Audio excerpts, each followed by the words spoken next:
Final thought. Ladies and gentlemen, you know, I'm not going to lie to you, right? These shows serve as my therapy for my bullshit, right? I believe one of the worst things a person can be called is a relationship expert, right? Because I believe relationship is so intimate, right? And so insular, right? I believe it's your school. I believe relationship is a highly reflective school.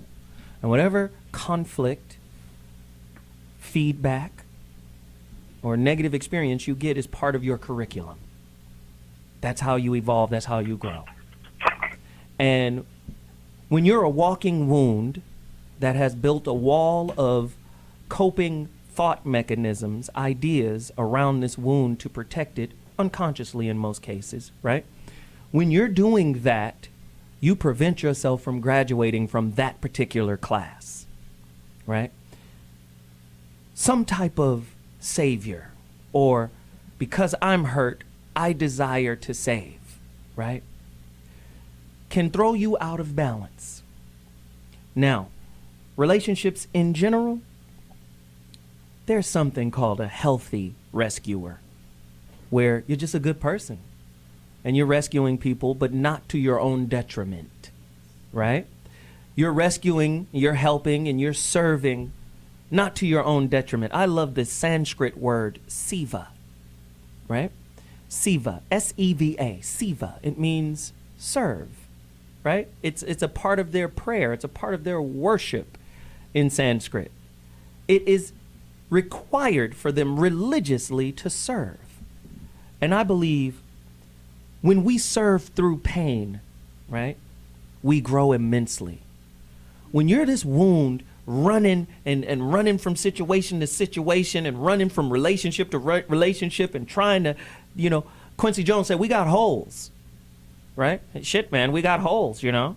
We're trying to fill those holes, you know, with whatever, you know, whatever it is. It could be music, it could be drugs, it could be sex, you know. We're trying to fill them up, you know, but they're endless, you know, shit, man, you know, right? We all got holes, right? And we're trying to fill them.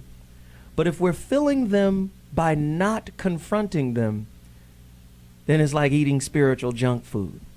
We never get satiated. We never get full, right? The purpose of this show is not to fill you up. It's to remind you that you're hungry. And it is to look at what you're eating, right, in the moment to get past that negative feeling. That's the purpose of this show. Hey, did you see what you're putting in your soul? Right? I said we can't be human right now. We got to hurt each other in order to grow. Right? We have to. That's just the way God set it up. If you believe in God, God set it up for conflict is the conduit to growth. Don't think you're going to get something meaningful without getting a pound of flesh taken out of you. Don't think that. Right? Some of the best lessons come from those who hurt us the most, and the people who hurt us the most tend to be the people that are the closest to us. And those are some of the greatest lessons in our lives.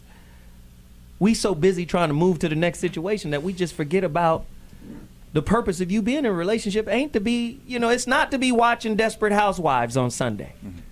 It's not just sex. It's not just family building. It's really you building. The university of you, the relationship you're in is the university of you. With that said, that's my final thought. And